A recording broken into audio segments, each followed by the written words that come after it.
नमस्कार, मैं डॉक्टर लक्ष्मी वाजपेयी और आज हम आपके साथ में रिसर्च मेथोडोलॉजी के एक टॉपिक क्वांटिटेटिव और क्वालिटेटिव रिसर्च मेथोडोलॉजी पर कुछ बात करेंगे।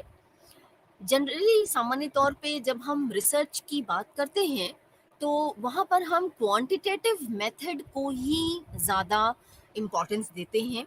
मनोविज्ञान के विषय में कुछ समय पहले से इस क्षेत्र में कुछ समय पहले से क्वालिटेटिव जो रिसर्च है उस पर काफ़ी सारा काम होना शुरू हुआ है और बहुत सारे जो रिसर्चर्स हैं वो अवेयर हुए हैं इस बात से कि हमारे रिसर्च के फील्ड में ना सिर्फ क्वांटिटेटिव इवन क्वालिटेटिव जो तरीका है उससे भी हम रिसर्च कर सकते हैं और बहुत सारे जो परिणाम हैं बेहतर उससे प्राप्त कर सकते हैं। तो आइए हम शुरू करते हैं। सबसे पहले हम ये देखें कि रिसर्च है क्या। रिसर्च एक बहुत ही महत्वपूर्ण एस्पेक्ट है किसी भी सब्जेक्ट का। मैं चूंकि मनोविज्ञान क्षेत्र से हूँ इसलिए मैं मनोविज्ञान की बात कर रही हूँ, लेकिन किसी भी विषय में जब आप रिसर्च करते हैं तो वो एक बहुत इम्पॉर्टेंट एस्पेक्ट होता है। और यहाँ पे जो भी रिसर्चेस पहले से हुई हैं, तमाम तरीके की समस्याएं जो हमें दिखती हैं, उनके बेसिस पर हम नई रिसर्चेस जो हैं उनको करते हैं। एंड सिंपल तरीके से, बहुत ही साधारण तरीके से अगर हम देखें तो जो ये रिसर्च शब्द है, ये जो है ये फ्रेंच वर्ड है, ये फ्रेंच का शब्द है और ये रेक्रोकी फ्रेंच वर्ड से लिया गया है, जिसका अगर हम इंग्लिश में अनुवाद करें तो हम पाएंगे कि इसको हम कहते हैं कि ये सर्वे करना या ट्रैवल थ्रू, यानी कि किसी भी चीज़ को लेकर उसमें यात्रा करना, किसी एक डेस्टिनेशन तक, गंतव्य तक पहुंचना या सर्वे करना। तो बहुत ही साधारण तरीके से इस तरीके से हम रिसर्च को समझ सकते हैं कि जो भी हमारे एग्जिस्टिंग नॉलेज है, जो भी हमारे पास पहले से रिसर्चेस की गई हैं, उनको देखते हुए हम उसमें और क्या नयापन ला सकते हैं, कुछ और नई चीज़ें जोड़ सकते हैं, इसके लिए हम रिसर्च करते हैं। अगर हम रिसर्च की विशेषताओं की बात करें तो सबसे पहले जो चीज़ है वो ये है कि ये काफ़ी सिस्टमैटिक होता है, ठीक है? काफ़ी सिस्टमैटिक होता है, ऑब्जेक्टिव होता है, ठीक है? और जैसा मैंने अभी आपको बताया कि जो निश्चित समस्याएँ कुछ होती हैं, उनके उत्तर ढूँढने के लिए इनका प्रयत्न इन रिसर्चेस के थ्रू हम उन सर्टेन जो प्रॉब्लम्स हैं उनके आंसर्स ढूंढने की कोशिश करते हैं। एंड इसके साथ ही साथ मैं एक चीज़ यहाँ और आपके लिए जोड़ना चाहूँगी कि रिसर्च की मदद से हम तमाम सारे जो सिद्धांत हैं, किसी भी विषय की बात हम कर रहे हैं, तो उसके जो तमाम सारे सिद्धांत हैं, तमाम सारी थ्योरीज हैं, तमाम सारे जो प्रिंसिपल्स हैं, जो कि पहले से ही डेवलप किए हुए हैं, उनका सामान्यीकरण भी किया जा सकता है। ये भी एक महत्वपूर्ण चीज़ है। ठीक है? ये हुई रिसर्च की बात कि क्या है रिसर्च। अब जब हम रिसर्च को वर्गीकृत करने की बात करते हैं कि किस तरीके से इसको वर्गीकृत किया जा सकता है, तो हम देखते हैं कि हम दो वर्गों में इसको आसानी से बांट सकते हैं। एक है हमारी क्वांटिटेटिव रिसर्च, जो कि पहले से ही आप और हम सभी लोग बहुत अच्छे तरीके से इसको जानते हैं, और किसी भी विषय का जब हम शोध कार्य करते हैं तो वहां पर क्वांटिटेटिव जो रिसर्च है उसको हम उसका उपयोग करते हैं। और एक और भी रिसर्च है जो है क्वालिटेटिव रिसर्च, ठीक है, गुणात्मक शोध है। तो क्वांटिटेटिव और क्वालिटेटिव दो रिसर्च है। अब हम देखते हैं क्वांटिटेटिव रिसर्च को हम कैसे समझ सकते हैं। तो जैसा कि नाम से ही आपको स्पष्ट हो रहा है, बहुत साधारण तरीके से इसको समझ सकते हैं कि क्वांटिटेटिव रिसर्च जो है वो नंबर्स के साथ डील करती है। ये ध्यान रखना है, क्योंकि नाम से ही क्या है, देखिए, संख्यात्मक शोध है, मात्रात्मक शोध है, क्वांटिटेटिव रिसर्च है, तो इसको हम नंबर्स के साथ डील करते हैं। और मुख्य रूप से किसी भी रिसर्च में, किसी भी शोध में हम और आप ये जानते हैं कि हम रीजनिंग का प्रयोग करते हैं। तो ये जो क्वांटिटेटिव रिसर्च है हमारी, इसमें मुख्य रूप से हम डाइवर्जेंट रीजनिंग जो है उसका प्रयोग करते हैं। अब डाइवर्जेंट रीजनिंग को हम कैसे समझेंगे? डाइवर्जेंट रीजनिंग का मतलब हुआ कि एक पर्टिकुलर इस तरीके की जो शोध की समस्या है, उसके सॉल्यूशन को ढूंढना, जो कि पहले से ही जो टूल्स हमारे पास स्टैंडर्डाइज्ड टूल्स अवेलेबल हैं, उनकी मदद से उस समस्या के जो सॉल्यूशन है उसको ढूंढने की का प्रयास करते हैं। यहाँ पे हम क्रिएटिव आइडियाज, जो तमाम सारे सृजनात्मक विचार हमारे शोध में होते हैं, उनका प्रयोग यहाँ पर समस्या का समाधान ढूंढने के लिए नहीं किया जाता है। तो ये है हमारी डाइवर्जेंट रीजनिंग। बहुत सारे किसी भी विषय में आप बात करेंगे तो हम देखेंगे कि बहुत सारे स्टैंडर्डाइज्ड टूल्स जो होते हैं वो ऑलरेडी अवेलेबल होते हैं, और उनकी मदद से हम ये जो क्वांटिटेटिव रिसर्च है हमारी, इसकी प्रॉब्लम का जो सॉल्यूशन है वो ढूंढने की कोशिश करते हैं। मुख्य रूप से ये जो वेरिएबल्स होते हैं उनमें क्वांटिफाइंग रिलेशनशिप एक दूसरे के साथ पाया जाता है। तो ये है हमारी क्वांटिटेटिव रिसर्च। अब हम बात करते हैं इसकी कुछ मुख्य विशेषताओं की, कि हमने ये समझा कि क्या है क्वांटिटेटिव रिसर्च, तो अब हम बात करते हैं कुछ मुख्य विशेषताओं की। तो सबसे इंपॉर्टेंट चीज जो है वो ये है कि ये रिप्रेजेंटेटिव सैम्पलिंग हम इसमें यूज करते हैं, और जो भी वेरिएबल्स, जो भी चर हम इस्तेमाल कर रहे हैं, यूज कर रहे हैं अपने शोध कार्य में, उसको मैनिपुलेट भी कर सकते हैं और कंट्रोल भी कर सकते हैं। क्योंकि रिसर्च का क्षेत्र है, रिसर्च के फील्ड की बात कर रहे हैं, तो आप सभी इस बात से, तथ्य से अवगत होंगे कि हम जब क्वांटिटेटिव रिसर्च करते हैं तो वहां पर हम जो वेरिएबल्स हमारे पास पाए जाते हैं, इंडिपेंडेंट वेरिएबल्स, डिपेंडेंट वेरिएबल्स, इनका मैनिपुलेशन और इनके कंट्रोल को का काम करते हैं। तो ये चीजें हम क्वांटिटेटिव रिसर्च में आराम से कर सकते हैं। दूसरी चीज, कि जो भी स्ट्रक्चर्ड और स्टैंडर्डाइज्ड टूल्स हमारे पास होते हैं, उनको हम डेटा कलेक्शन के लिए यूज कर सकते हैं। आज के समय में बहुत सारे जो शोधार्थी हैं, बहुत सारे जो रिसर्चर्स हैं, वो नए टूल्स डेवलप करने के लिए भी काफी अपना जो रुचि है वो दिखाते हैं, और बहुत सारे शोध कार्य ऐसे भी आज के समय में हो रहे हैं मॉडर्न टाइम में, जहाँ पे हम नए जो टूल्स हैं उनको डेवलप भी करते हैं, और उनको, उनका स्टैंडर्डाइजेशन का जो प्रोसीजर है वो कंप्लीट करते हैं, और उन टूल्स को हम डेटा कलेक्शन के लिए यूज करते हैं। और बहुत सारे जो ऐसे रिसर्चर्स हैं जिनके पास जो टाइम कंस्ट्रेंट होता है, टाइम बाउंड होते हैं, इतना समय नहीं है टूल को नया डेवलप करने के लिए, तो वहां पर हम जो ऑलरेडी एग्जिस्टिंग टूल्स हैं हमारे पास स्टैंडर्डाइज्ड, उनका इस्तेमाल करते हैं डेटा कलेक्ट करने के लिए। और इसके साथ ही साथ जब हम क्वांटिटेटिव रिसर्च की बात करते हैं तो ये रिलायबल और वैलिड होती है। रिलायबिलिटी, कि रिलायबिलिटी का मतलब कि जिस भी प्रॉब्लम को लेकर वो टूल को इस्तेमाल किया जा रहा है, डेटा कलेक्ट किया जा रहा है, बार बार एक ही सैंपल पर अगर वो डेटा हम टूल हम एडमिनिस्टर कर रहे हैं, तो एक ही तरीके का रिजल्ट हमें मिलेगा, ये रिलायबिलिटी है। और वैलिडिटी का क्या मतलब हुआ, कि वैलिडिटी में हम ये देखते हैं कि जिस पर्टिकुलर चीज को मेजर करने के लिए हम ये डेटा यूज कर रहे हैं, हम ये टूल यूज कर रहे हैं, वो टूल में ऐसे ही आइटम्स होने चाहिए जो उसी पर्टिकुलर जो वेरिएबल है उसको मेजर कर रहा हो। जैसे आप ये देख सकते हैं, जैसे मानिए हम इंटेलिजेंस को मेजर कर रहे हैं, तो जो भी हम टूल यूज कर रहे हैं वो स्टैंडर्डाइज्ड हो, जिससे कि हम इंटेलिजेंस का ही मेजरमेंट उससे हो रहा हो। ऐसे कोई आइटम्स उसमें ना हो जो कि पर्सनालिटी को भी मेजर कर रहे हों, या इंटेलिजेंस के कुछ और जो एस्पेक्ट्स हैं उनको मेजर कर रहे हों, ऐसा नहीं हो। तो इस चीज का हम ध्यान रखें कि जो भी क्वांटिटेटिव रिसर्च है वो हमारी रिलायबल और वैलिड होती है। अब हम ये देखें कि कौन कौन से मेथड्स हम क्वांटिटेटिव रिसर्च में यूज कर सकते हैं। तो मैं आपको बताऊं कि सबसे पुराना जो तरीका है क्वांटिटेटिव रिसर्च को कंडक्ट करने का, वो हमारे पास है प्रयोगात्मक विधि, जिसको हम एक्सपेरिमेंटल रिसर्च भी कहते हैं। और एक्सपेरिमेंटल रिसर्च जो है वो सबसे पुराना तरीका माना जाता है, प्रयोगात्मक विधि, जहाँ पे लैब सेटिंग्स में या रिसर्च सेटिंग्स में हम तमाम तरीके के जो एक्सपेरिमेंट्स हैं वो कंडक्ट करते हैं।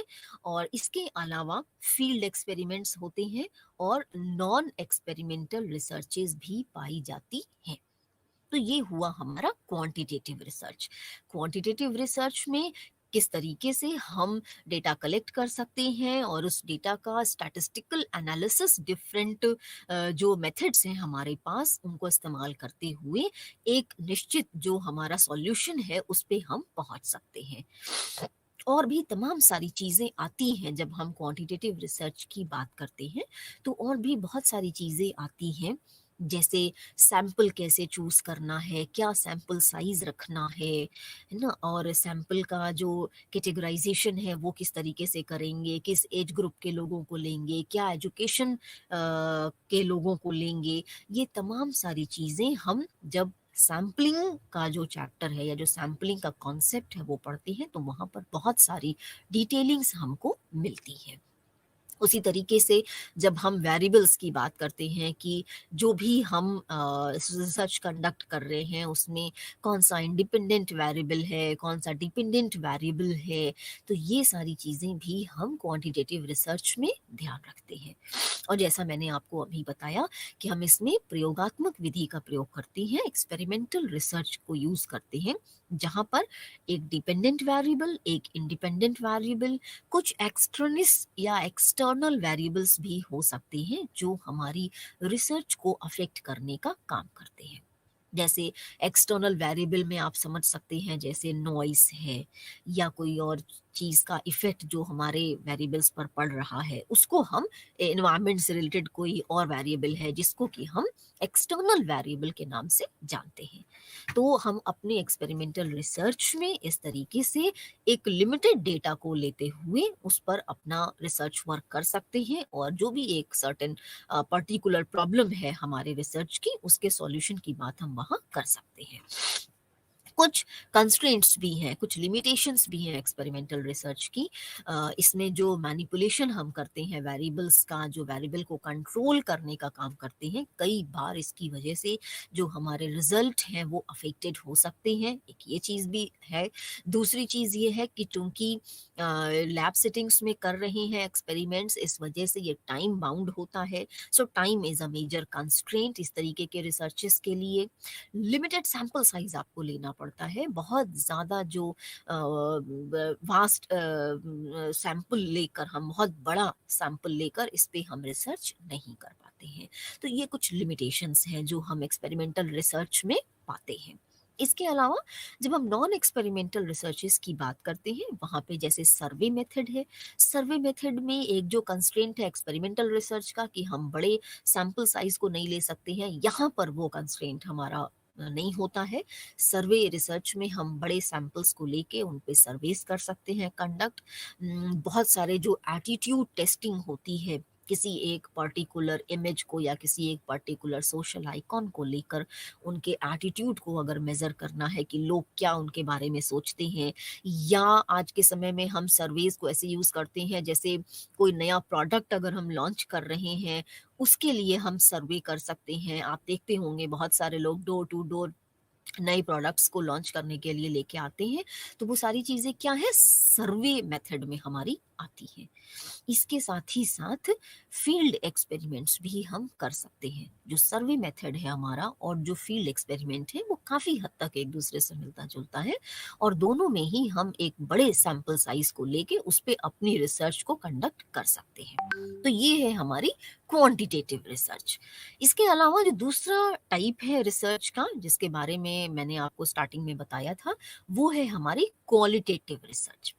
क्वालिटेटिव रिसर्च एक तरीके की साइंटिफिक रिसर्च होती है जो कि एक ब्रिज का काम करती है। जो भी गैप है, जो हमारे पास इनकम्प्लीट इंफॉर्मेशन है, एविडेंसेस हमारे पास नहीं होते हैं, तो फाइंडिंग्स को बताने में जो एक गैप है हमारे इंफॉर्मेशन के बीच में, उनको फिल करने के लिए एक ब्रिज की तरह ये काम करती है। और जो भी हमारे रिसर्च क्वेश्चंस होते हैं, रिसर्च प्रॉब्लम्स होती हैं, उनको आंसर करने के लिए हम क्वालिटेटिव रिसर्च को यूज कर सकते हैं। ऐसा नहीं है कि सिर्फ क्वांटिटेटिव रिसर्च ही कर सकते हैं, क्वालिटेटिव रिसर्च को भी यूज कर सकते हैं। अब जब हम क्वालिटेटिव रिसर्च की बात यहाँ पे कर रहे हैं तो हम ये देखेंगे कि काफ़ी वाइडली हम इसको यूज़ कर सकते हैं। कैसे? तमाम सारे जो बिहेवियर से रिलेटेड, जो तब के लोगों के व्यवहार से रिलेटेड जो इन्फॉर्मेशन होती है, उसको कलेक्ट करने के लिए, उसको अंडरस्टैंड करने के लिए हम इस तरीके की क्वालिटेटिव रिसर्च कर सकते हैं। लोगों की ओपिनियन को जानने के लिए आप देखिए तमाम सारे इलेक्शन के टाइम पे एग्जिट पोल्स और ये सारी चीज़ें होती हैं, क्या होती हैं? क्वालिटेटिव रिसर्चेज़ वहाँ पे हम कंडक्ट करते हैं। तो वैल्यूज़ से रिलेटेड तमाम सारी जो रिसर्चेज़ हैं और भी तमाम सारी जो किसी भी एक पर्टिकुलर कम्युनिटी, कल्चर या पॉपुलेशन की तमाम सारे जो सोशल एस्पेक्ट्स होते हैं, उनको उनकी रिसर्च में भी हम क्वालिटेटिव रिसर्च को यूज़ कर सकते हैं। तो इस तरीके से हम देखते हैं कि क्वालिटेटिव रिसर्च का भी काफ़ी वाइड स्कोप है हमारे लिए। अब हम इसकी अगर कैरेक्टरिस्टिक्स की बात करते हैं, तो हम देखते हैं कि जो इसमें डेटा कलेक्शन है और जो डेटा एनालिसिस है, वो हम साथ-साथ कर सकते हैं। हाँ जी, इसमें जैसे क्वांटिटेटिव रिसर्च में हम डेटा पहले कलेक्ट करते हैं और उसके बाद ही हम डेटा को एक साथ न्यूमेरिक डेटा हमारे पास होता है नंबर्स में, तो उसको हम एक बार पूरा डेटा कलेक्ट करने के बाद ही उसकी एनालिसिस कर सकते हैं। लेकिन क्वालिटेटिव रिसर्च में हम देखते हैं कि हमें ये एक बेनिफिट मिलता है कि हम डेटा का कलेक्शन और उसकी एनालिसिस साइमल्टेनियसली कर सकते हैं। दूसरी चीज कि इसमें जो भी कॉन्टेक्स्ट होता है, ये कॉन्टेक्स्ट बाउंड रिसर्च होती है।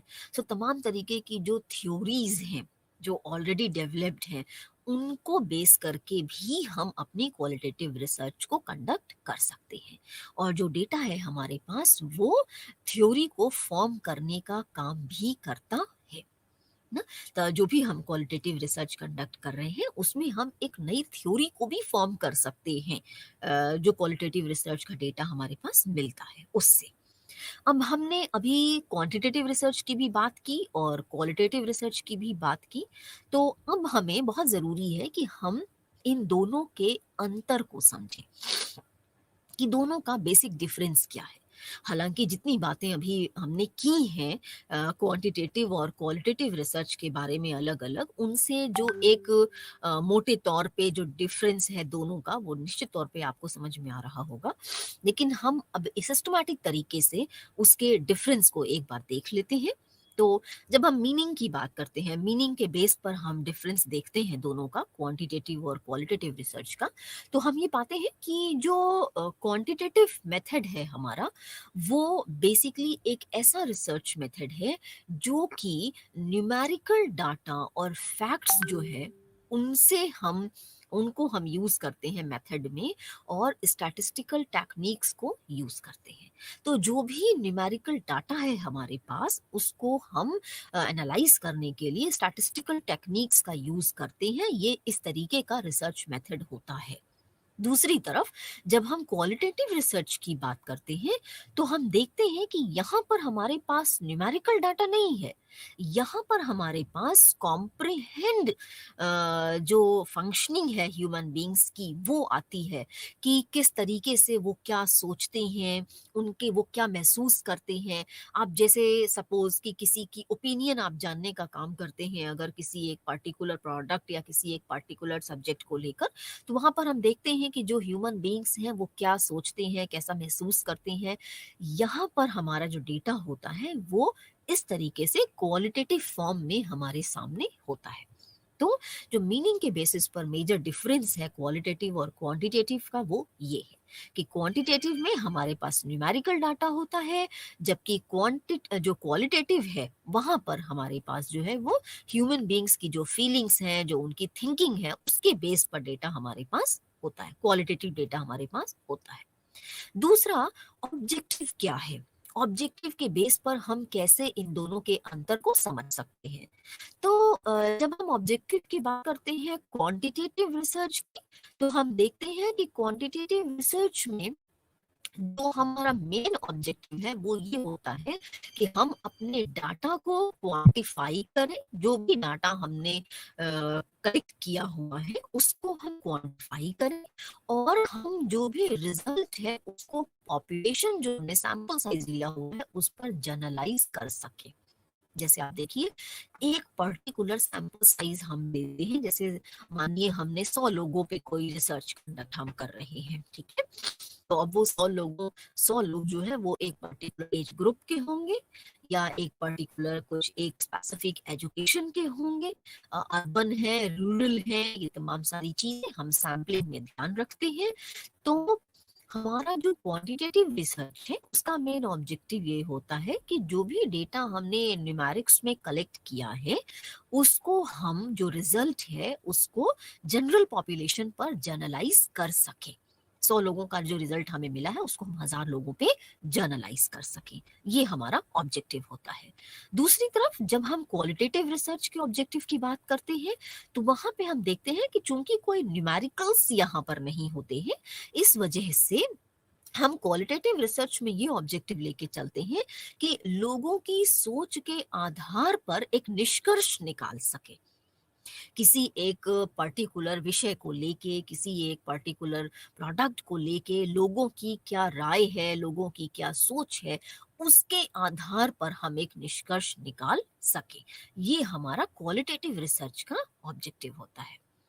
अब नेचर के बेसिस पर अगर हम देखते हैं तो हम देखते हैं कि जब हम क्वांटिटेटिव रिसर्च की बात करते हैं तो यहाँ पर डिडक्टिव रीजनिंग यूज करते हैं, यानी कि कन्वर्जेंट रीजनिंग यूज करते हैं, ठीक है। जबकि जब हम क्वालिटेटिव रिसर्च की बात करते हैं तो हम देखते हैं कि क्वालिटेटिव रिसर्च में हम इंडक्टिव रीजनिंग यूज करते हैं। अब ये क्या है, डिडक्टिव रीजनिंग को कैसे समझ सकते हैं, इंडक्टिव रीजनिंग को कैसे समझ सकते हैं, तो पहले आप देखिए डिडक्टिव रीजनिंग क्या है। जब हम क्वांटिटेटिव रिसर्च करते हैं तो वहां पे हम सिंपल से डिफिकल्ट की तरफ बढ़ते हैं, जो जर्नलाइजेशन है वो हम करते हैं। तो सैंपल का जर्नलाइजेशन हम कर रहे हैं, यानी कि हम प्रॉब्लम से जर्नलाइजेशन की तरफ बढ़ते हैं, ठीक है। जब हम क्वालिटेटिव रिसर्च की बात करते हैं तो इंडक्टिव रीजनिंग को हम कैसे यूज करते हैं, यहाँ पे ऑलरेडी बहुत सारे जो जर्नलाइज्ड व्यूज हैं हमारे सामने वो होते हैं और हम यहाँ जर्नलाइज टू स्पेसिफिक की तरफ बढ़ते हैं ना। तमाम सारे लोगों के जो व्यूज हैं जर्नलाइज्ड वे में वो हमारे सामने होते हैं, उनकी ओपिनियन हमारे सामने होती है और उन जर्नलाइज्ड व्यूज के बेसिस पर हम एक स्पेसिफिक कंक्लूजन निकालने का काम करते हैं। तो अंतर स्पष्ट हुआ आपको डिडक्टिव रीजनिंग और इंडक्टिव रीजनिंग का। डिडक्टिव रीजनिंग में हम स्पेसिफिक प्रॉब्लम से जर्नलाइज्ड सॉल्यूशन की तरफ आगे बढ़ते हैं और इंडक्टिव रीजनिंग में हम जर्नलाइज्ड जो व्यूज हैं हमारे पास उनसे स्पेसिफिक सॉल्यूशन जो सॉल्यूशन है या कंक्लूजन है उसकी तरफ आगे बढ़ते हैं। ये हुआ नेचर के बेसिस पर हम किस तरीके से क्वांटिटेटिव और क्वालिटेटिव रिसर्च को डिफरेंशिएट कर सकते हैं। आगे बढ़ते हैं और देखते हैं कि डेटा कलेक्शन किस तरीके से होता है। तो बहुत साधारण तरीके से इसको देखिए हम समझ सकते हैं कि जो क्वांटिटेटिव रिसर्च है हमारी, यहाँ पर हम लार्ज सैंपल ले सकते हैं, ठीक है। और क्योंकि जो फील्ड स्टडी है हमारी या जो सर्वे है वहां पर हम लार्ज सैंपल लेकर अपना डेटा कलेक्ट कर सकते हैं और जो कलेक्शन ऑफ डेटा है वो स्ट्रक्चर्ड वे में होता है। जो भी टूल हम यूज करते हैं वो स्ट्रक्चर्ड और स्टैंडर्डाइज्ड टूल्स को ही हम यूज करते हैं क्वांटिटेटिव रिसर्च कंडक्ट करने के लिए। अब दूसरी तरफ हमारे पास क्वालिटेटिव रिसर्च भी है। यहाँ पर जो रिसर्च हम कंडक्ट करते हैं वहां पर जो सैंपल साइज है वो कभी कभी सिंगल यूनिट होता है, कभी कभी ऑर्गेनाइजेशनल लेवल पर स्टडी कंडक्ट की जाती है, तो ग्रुप वाइज भी हम लोगों का डेटा कलेक्ट कर सकते हैं, ठीक है। एक ये चीज है। दूसरी चीज कि जो भी हम क्वेश्चंस पूछते हैं वो ओपन एंडेड होते हैं। ओपन एंडेड क्वेश्चंस का मतलब हुआ जैसे हमने उनसे ये पूछा कि ये जो अभी मान लीजिए कि नया कोई जैसे जीएसटी रेट अभी देखिए बड़े हाल में ही हमने देखा कि जीएसटी रेट्स जो हैं वो बढ़ाए गए, ठीक है। तो अब हमने लोगों से उस पे उनकी राय पूछनी शुरू करी अगर क्वालिटेटिव रिसर्च को यूज करते हुए कि ये जो जीएसटी बढ़ा है इस पर आपकी क्या राय है। तो क्या हुआ, ये एक ओपन एंडेड क्वेश्चन हुआ। अब वो अपनी राय खुलकर ओपनली अपनी राय इस पर दे सकते हैं। तो यहाँ पर जो भी हम क्वेश्चंस जो इंटरव्यू फॉर्म में हम क्वालिटेटिव रिसर्च को कंडक्ट कर सकते हैं या ऑब्जर्वेशन के फॉर्म में कंडक्ट कर सकते हैं, तो यहाँ पे जिस जो भी तरीका है हमारा डेटा कलेक्ट करने का वो न्यूमेरिक तो होता नहीं है, तो वहाँ पे क्या है अनस्ट्रक्चर्ड क्वेश्चंस पूछे जाते हैं। बहुत स्ट्रक्चर्ड क्वेश्चंस हम क्वालिटेटिव रिसर्च के लिए यूज नहीं करते हैं। तो ये एक अंतर आपके सामने स्पष्ट हुआ कि क्वांटिटेटिव रिसर्च में जहां पे हम एक स्ट्रक्चर्ड और स्टैंडर्डाइज्ड टूल्स को यूज करते हैं, वहीं दूसरी तरफ क्वालिटेटिव रिसर्च में हम मोस्टली जो क्वेश्चंस होते हैं वो ओपन एंडेड होते हैं और अनस्ट्रक्चर्ड होते हैं। ठीक है, जिससे सामने वाले को खुलकर अपनी बात कहने का पूरा मौका मिलता है, और ये काफी पॉजिटिव एलिमेंट है, काफी पॉजिटिव एस्पेक्ट है हमारी क्वालिटेटिव रिसर्च का।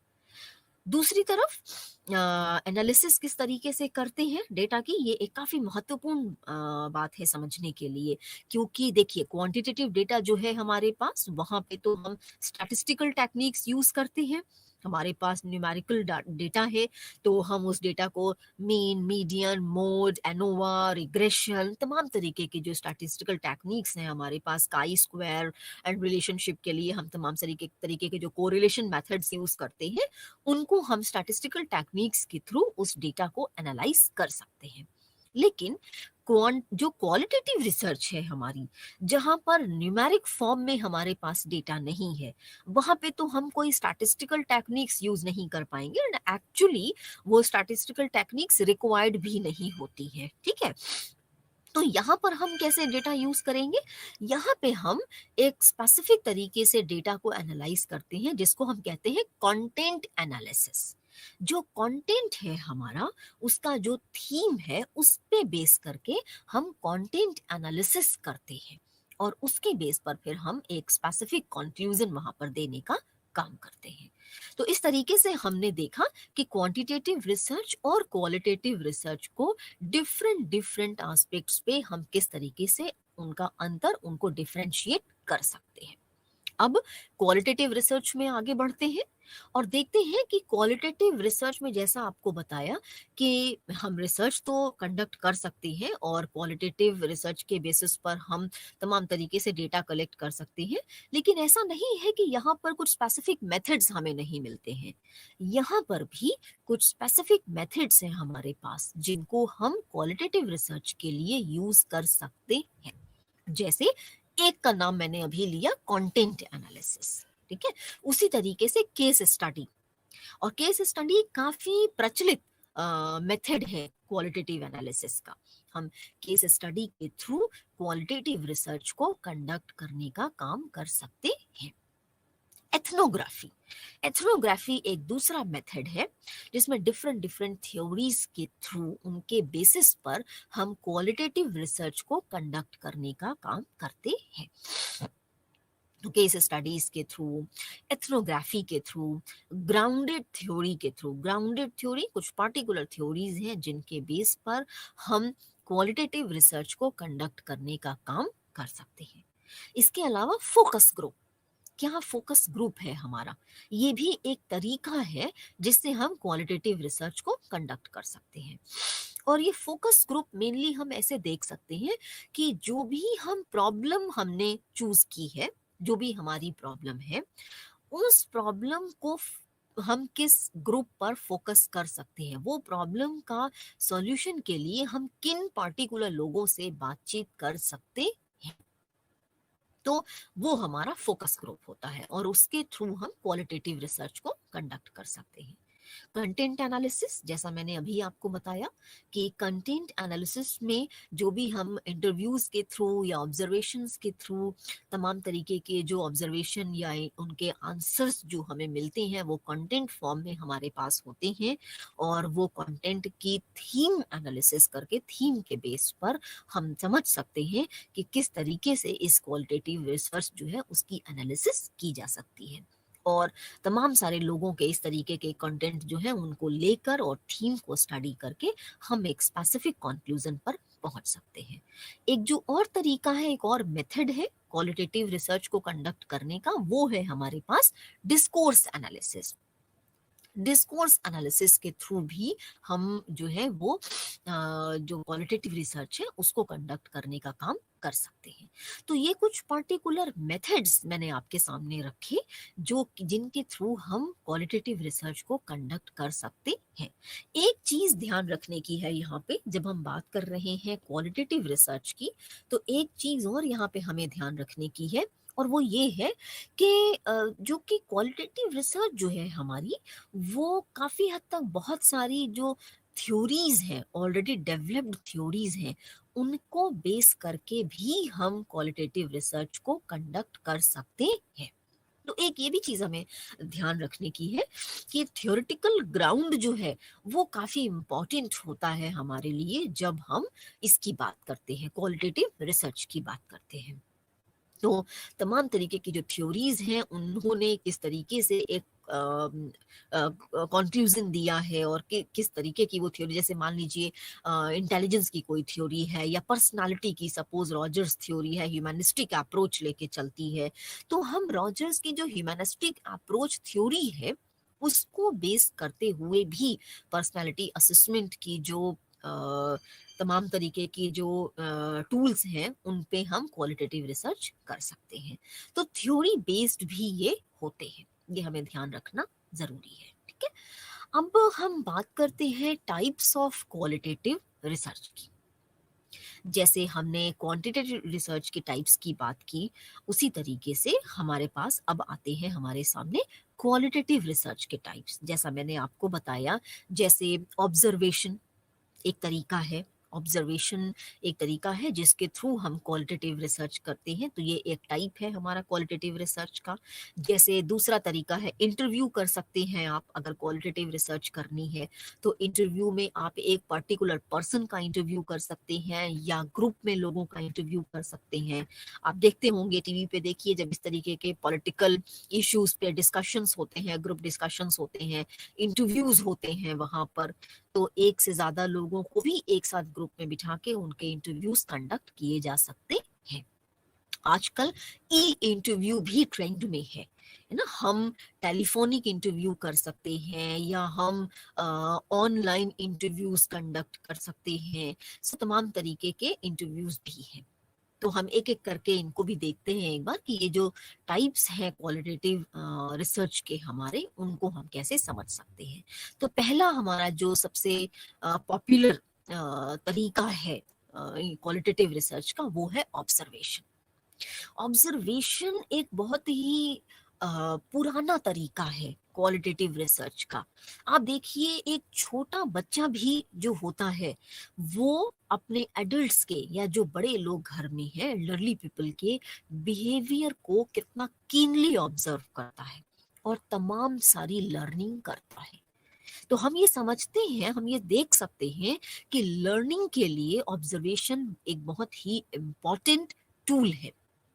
और हम जो क्वालिटेटिव रिसर्च कंडक्ट करने की बात कर रहे हैं, सो हम तमाम तरीके की जो क्वालिटेटिव रिसर्चेज हैं उनमें ऑब्जर्वेशन को के बेसिस पर भी वो कर सकते हैं। और जैसा मैंने अभी आपको बताया कि हम ऐसा नहीं है कि सिर्फ एक छोटे बच्चे की बात मैं कर रही हूँ, हम सभी लोग, हमसे कहा जाता है ना ऑब्जर्वेंट होने की जरूरत है। आप जिस सराउंडिंग में है वहां आसपास क्या हो रहा है वहां हमें पता होना चाहिए।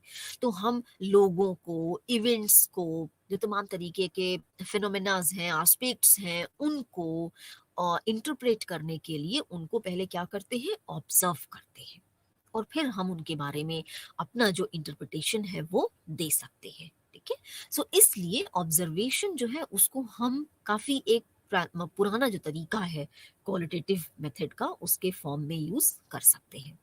अब हम कैसे डिस्क्राइब करेंगे, अगर हमें समझना है कि ऑब्जर्वेशन है क्या, तो हम इसको डिस्क्राइब कर सकते हैं कि ये एक ऐसा प्रोसेस है डेटा कलेक्शन का जहां पर हम यूनिट्स, इवेंट्स, फिनोमेना जो इंडिविजुअल्स के हैं उनको फर्स्ट हैंड विटनेस करते हैं, उनके थ्रू हम डेटा कलेक्ट कर सकते हैं। ठीक है, तो ये एक ऐसा तरीका है ऑब्जर्वेशन डेटा कलेक्ट करने का, कि हम जो यूनिट्स हैं, जो इवेंट्स हो रहे हैं, जो थ्योरेटिकल फिनोमेनाज हैं, जो इंडिविजुअल्स बिहेवियर हैं, उनको ऑब्जर्व करके तमाम तरीके का जो डेटा है उसको कलेक्ट कर सकते हैं।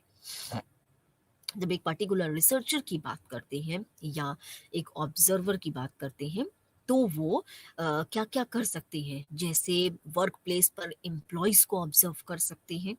अगर हमें कुछ रिसर्च करना है वर्क प्लेस पर एम्प्लॉयज़ को लेके, जैसे उनके जॉब सेटिस्फैक्शन को लेके अगर हमें कोई रिसर्च करनी है, तो हम क्या कर सकते हैं, एम्प्लॉयज़ जो हैं वर्क प्लेस पर उनके बिहेवियर को, उनके गोल्स किस तरीके के हैं, क्या है, उनको हम ऑब्जर्व कर सकते हैं। हम अगर बच्चों पर कोई चिल्ड्रन पे अगर हमें कोई रिसर्च कंडक्ट करनी है, क्वालिटेटिव रिसर्च मेनली, तो हम उनका जो इंटरेक्शन है, जब वो दूसरे लोगों से इंटरेक्ट करते हैं, उस समय उनके बिहेवियर को ऑब्जर्व कर सकते हैं। इसी तरीके से तमाम सारे शोध जो हैं वो हम सर्टेन कम्युनिटी के भी कंडक्ट कर सकते हैं। कैसे? उस पार्टिकुलर कम्युनिटी के जो लोग हैं उनके बिहेवियर को ऑब्जर्व करके। तो इस तरीके से हम ऑब्जर्वेशन मेथड को एक क्वालिटेटिव रिसर्च के मेथड की तरह यूज कर सकते हैं। इसके अलावा ऑब्जर्वेशन में हम और क्या चीज़ें इस्तेमाल कर सकते हैं, जैसे रेटिंग स्केल्स यूज कर सकते हैं, ठीक है, वीडियो रिकॉर्डिंग्स कर सकते हैं, चेकलिस्ट एक मेथड है उसको यूज कर सकते हैं ऑब्जर्व करने के लिए।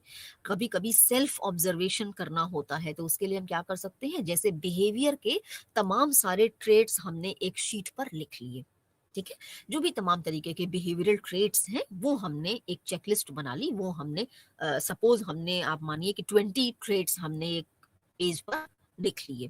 अब हम अपने आप से भी देख सकते हैं कि वो जो 20 बिहेवियरल ट्रेट्स हैं उनमें से कौन कौन से ऐसे ट्रेट्स हैं जो हम में पाए जा रहे हैं, हमारे बिहेवियर में हैं, उनको हम टिक मार्क करते चले जाते हैं। तो क्या हो गया, ये एक चेकलिस्ट मेथड है जिसके थ्रू हम अपना खुद का बिहेवियर भी जो है वो ऑब्जर्व कर सकते हैं। तो इस तरीके से चेकलिस्ट मेथड्स के थ्रू, रिकॉर्डिंग्स के थ्रू, हम जो है वो रेटिंग स्किल्स के थ्रू हम जो है वो दूसरे लोगों का जो बिहेवियर है वो भी ऑब्जर्व कर सकते हैं और सेल्फ ऑब्जर्वेशन भी कर सकते हैं, अपने को भी ऑब्जर्व कर सकते हैं। अब टाइप्स ऑफ ऑब्जर्वेशन की बात करते हैं कि कितने तरीके के ऑब्जर्वेशन हो सकते हैं।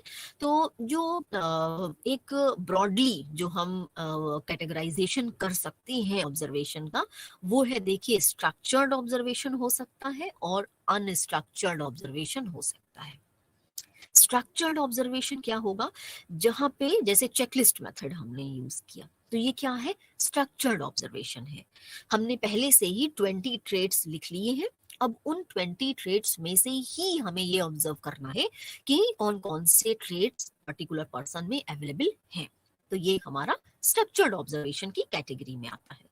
कुछ अनस्ट्रक्चर्ड ऑब्जर्वेशन भी होते हैं, जैसे जैसे आप बच्चों को दूसरों से इंटरेक्ट करते समय या कोई टास्क आपने उनको दिया है, उस समय उनके बिहेवियर को, उनके तरीके को ऑब्जर्व कर रहे हैं, तो ये क्या है, अनस्ट्रक्चर्ड ऑब्जर्वेशन है। लोगों से मिलते जुलते समय वो किस तरीके से बिहेव कर रहे हैं, कैसे बात कर रहे हैं, यहाँ पे हम वो बहुत स्ट्रक्चर्ड वे में चीजें हमें नहीं मिलती हैं, तो ये हमारा अनस्ट्रक्चर्ड ऑब्जर्वेशन कहा जाता है, ठीक है। एक और तरीके से भी हम ऑब्जर्वेशन को बांट सकते हैं दो भाग में। कैसे? एक है हमारा पार्टिसिपेंट ऑब्जर्वेशन और एक है हमारा नॉन पार्टिसिपेंट ऑब्जर्वेशन। तो जो पार्टिसिपेंट ऑब्जर्वेशन है हमारा, वहां पे हम देखते हैं कि लोग जब पार्टिसिपेट करते हैं ऑब्जर्वेशन में, लोगों को पता होता है कि उनके बिहेवियर को ऑब्जर्व किया जा रहा है, ठीक है ना। तो ये हमारा पार्टिसिपेंट ऑब्जर्वेशन हुआ। दूसरा हुआ हमारा नॉन पार्टिसिपेंट ऑब्जर्वेशन, जहां पर लोगों का जो बिहेवियर है उसको ऑब्जर्व नहीं किया, मतलब लोगों के बिहेवियर को हम ऑब्जर्व तो कर रहे हैं लेकिन उन्हें पता नहीं है, दे आर नॉट पार्टिसिपेटिंग, ठीक है। तो this is called non participant observation. तो इस तरीके से हम देखते हैं कि हम ऑब्जर्वेशन मेथड को 4 टाइप्स में डिवाइड कर सकते हैं: structured observation, unstructured observation, participant observation and non participant observation, ठीक है। तो ये हुई इतनी हमारी ऑब्जर्वेशन की बात, ये इतनी बात आपसे की हमने।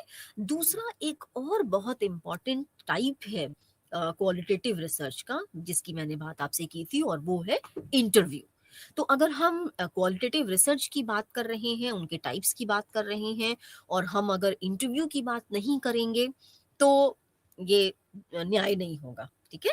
तो अब हम इंटरव्यू की बात करेंगे कि इंटरव्यू भी ऑब्जर्वेशन के ही तरह से एक काफ़ी पुराना तरीका है, जहाँ पे हम डायरेक्ट या इनडायरेक्ट तरीकों से लोगों के जो व्यूज़ हैं, उनको जानने का काम करते हैं।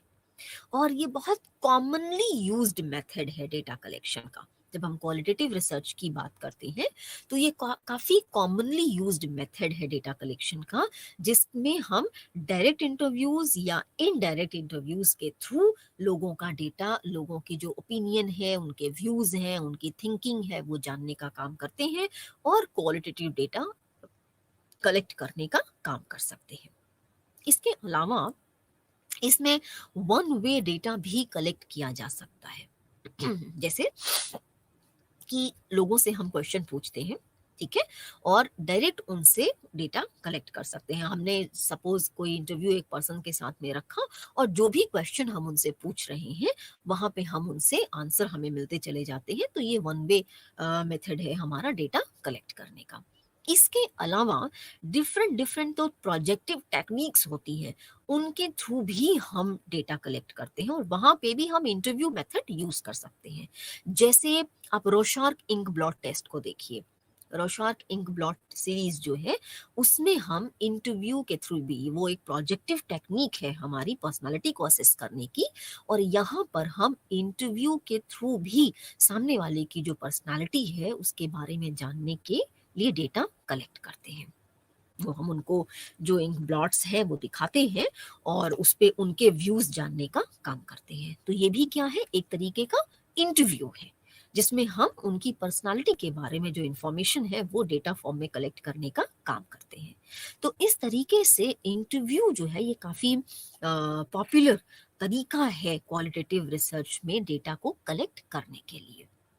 अब जब हम इसकी ऑपरेशनल डेफिनेशन की अगर हम बात करें कि ये एक मेथड है, तो किस तरीके से हम इसको ऑपरेशनली डिफाइन कर सकते हैं, तो वहाँ पे हम देखते हैं कि कर्लिंगर ने किस तरीके से इसको डिफाइन किया है। क्योंकि जब हम रिसर्च मेथोडोलॉजी की बात करते हैं, तो कर्लिंगर जो है वो उनका नाम ना आए ऐसा पॉसिबल नहीं है। बहुत ही रिनाउंड नेम है रिसर्च मेथोडोलॉजी के फील्ड में इनका।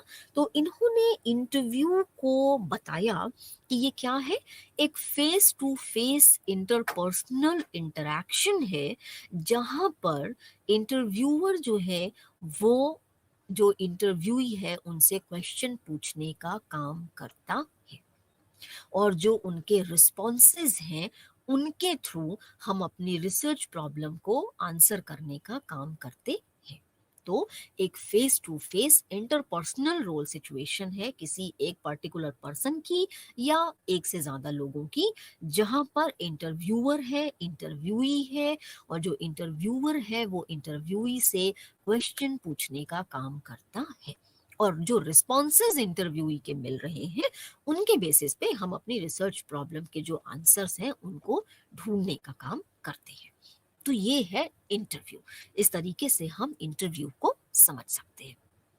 अब टाइप्स ऑफ इंटरव्यू की बात जब हम करते हैं तो हम देखते हैं कि टाइप्स ऑफ इंटरव्यू में भी हम जो क्वेश्चंस जिस तरीके के पूछते हैं उसके बेस पे हम ये देख सकते हैं कि इंटरव्यू का टाइप क्या है।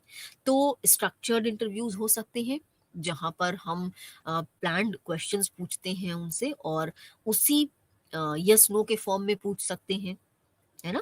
तो यस हाँ या ना के फॉर्म में जब आप क्वेश्चंस पूछते हैं तो हमने क्या किया, स्ट्रक्चर्ड क्वेश्चन है वो, सामने वाले को हमने उसी पेरिफ्री में बाउंड कर दिया है। अब वो उससे बियॉन्ड जाके आंसर आपको नहीं दे सकते हैं। तो ये स्ट्रक्चर्ड इंटरव्यूज कहे जा सकते हैं। कुछ दूसरे तरीके के इंटरव्यूज कंडक्ट करते हैं जहाँ पे अनस्ट्रक्चर्ड इंटरव्यू हम कहते हैं। अनस्ट्रक्चर्ड इंटरव्यू का क्या मतलब हुआ, हम ओपन एंडेड क्वेश्चंस पूछ रहे हैं, ठीक है?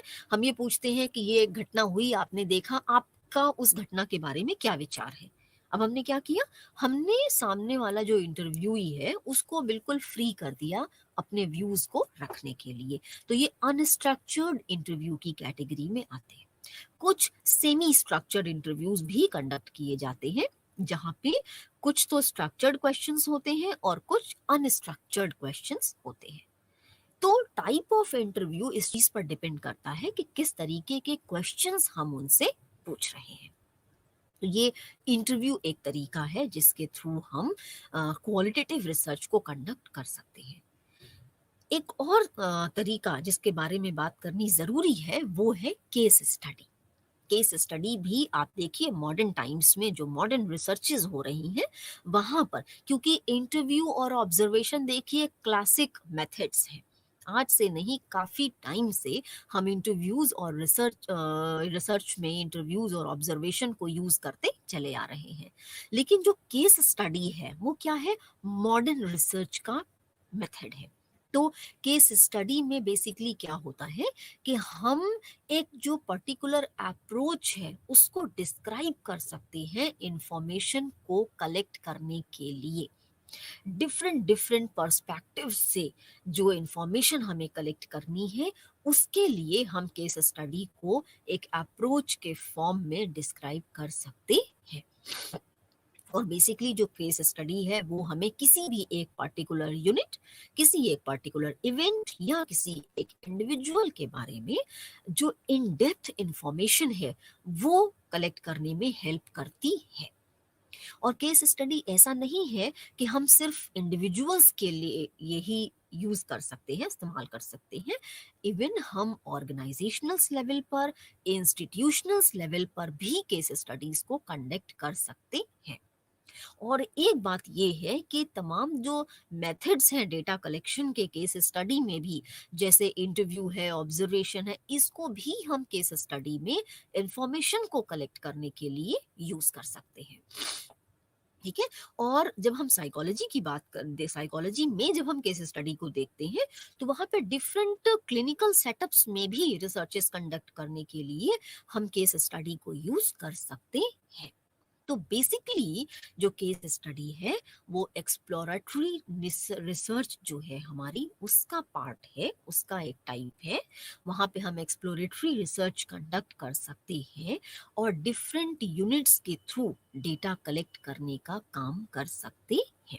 और एक केस स्टडी जो है वो जैसा मैंने आपको अभी बताया कि डायरेक्ट अप्रोच के फॉर्म में भी ये काम कर सकती है।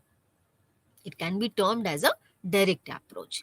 जैसे आप डायरेक्ट किसी पर्सन के ऊपर भी स्टडी कर सकते हैं, ठीक है, उनके लाइफ के को पूरी एक केस की तरह से उनकी पूरी लाइफ के जो डिफरेंट डिफरेंट स्टेजेस रहे हैं चाइल्डहुड से लेके अडल्टहुड और एल्डरली एज तक, उनके डिफरेंट डिफरेंट एज को स्टडी कर सकते हैं। तो इस तरीके से हम देखते हैं कि केस स्टडी के थ्रू हम इंडिविजुअल की स्टडी कर सकते हैं, इवेंट्स की स्टडी कर सकते हैं। किसी एक पर्टिकुलर इवेंट के लिए तमाम तरीके की जो इंफॉर्मेशंस कलेक्ट करने का काम है वो कर सकते हैं। ऑर्गेनाइजेशंस की तमाम सारी पे बेस्ड केस स्टडीज हो सकती हैं, ठीक है। तमाम तरीके के जो सक्सेसफुल एंटरप्रेन्योर्स हैं उनकी केस स्टडी कर सकते हैं। इंस्टीट्यूशनल्स लेवल पे केस स्टडी कंडक्ट कर सकते हैं जहाँ पे हम ये देख सकते हैं कि उस पर्टिकुलर इंस्टीट्यूट से किस तरीके की इंफॉर्मेशन कलेक्ट करनी है, उनकी जो ग्रोथ हो रही है या जो उनका डिटोरिएशन अगर हुआ है। तमाम तरीके की केस स्टडी ऐसी भी हमारे पास होती हैं जहाँ पर हम इन जनरल मैं बात कर रही हूँ, पर्टिकुलर साइकोलॉजी की बात ना करते हुए, कि इन जनरल तमाम तरीके के जो बिजनेसमैन हैं उनकी केस स्टडीज हम देख सकते हैं कि उनकी जो